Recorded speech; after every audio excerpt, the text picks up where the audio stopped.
வணக்கம். அரசியல் A to Z. சேமித்து பாதுகாக்க வேண்டிய அரிய வகை மகுடி சுரைக்காய். சுரைக்காய் பல வகைகள் உள்ளன.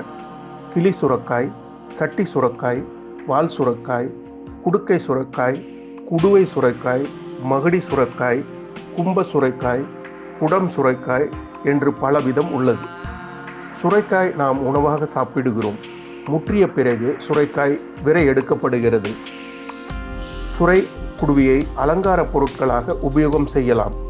பிளேட், கப், நீர்க்குடுவை, நீச்சல் பலக குடுவை, தானியங்கள் சேமித்து வைக்க இந்த சுரை குடுக்கை பயன்படுத்தப்பட்டன. அந்த காலத்தில் பல நூறு வீட்டு தேவைக்கு இந்த சுரை குடுவை உபயோகமானது. விவசாயிகள் சுரைக்காய் மூலம் பல விதமான சம்பாதிக்க முடியும். வழிகாட்டுதல் வேண்டும்.